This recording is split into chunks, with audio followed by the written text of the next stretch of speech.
Assalamualaikum warahmatullahi wabarakatuh. Perkenalkan, nama saya Miska Oktavia, NPM 2011103010101. Di sini saya akan menjawab soal ujian dari mata kuliah Manajemen Sumber Daya Perikanan. Soal yang pertama jawabannya adalah, menurut saya, kenapa potensi sumber daya kelautan dan perikanan di Aceh itu patut dikelola dengan baik? Karena kita punya, pertama, sumber daya itu melimpah, terus adanya pelabuhan samudra.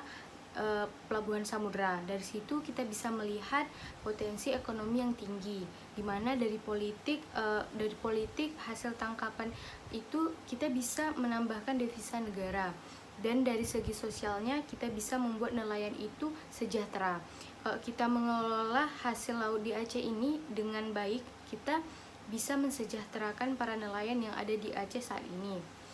Kalau dari segi budayanya, itu banyak cara-cara penangkapan ikan yang bisa kita lakukan. Intinya, potensi sumber daya ikan itu kan melimpah, jadi kita harus bisa mengelolanya itu dengan baik.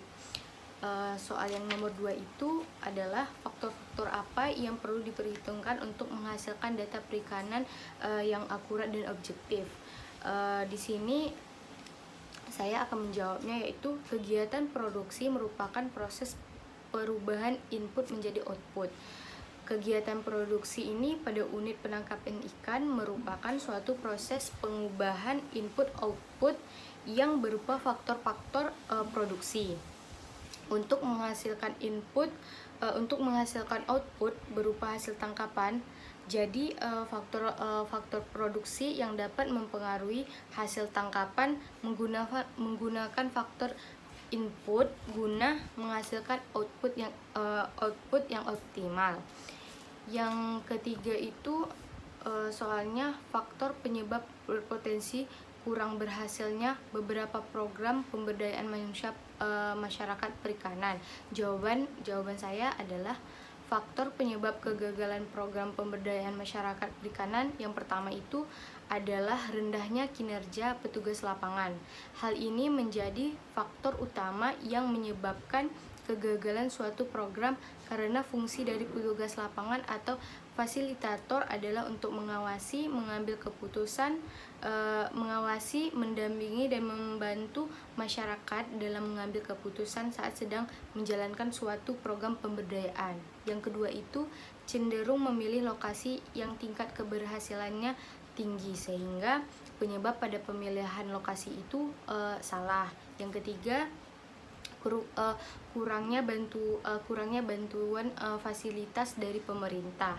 Yang keempat itu adalah terbatasnya keterampilan dan pengetahuan yang dimiliki oleh masyarakat perikanan. Yang keempat itu menurut saya solusi yang tepat untuk mengatasi masalah pada soal nomor 3 tersebut yaitu mensosialisasikan cara penggunaan alat tangkapnya dan mekanisme pemberian bantuan, partisipasi dalam masyarakat memanfaatkan bantuan yang diberikan oleh pemerintahan itu dengan baik, sehingga dapat mengatasi masalah pada soal nomor 3 itu.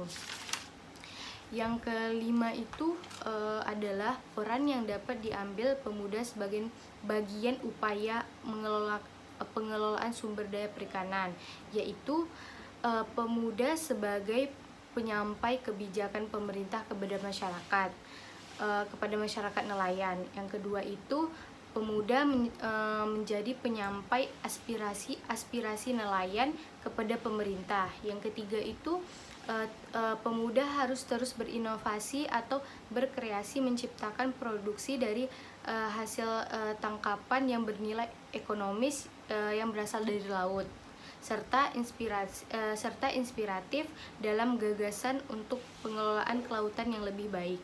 Keempat itu pemuda ikut menjaga lingkungan kelautan Indonesia.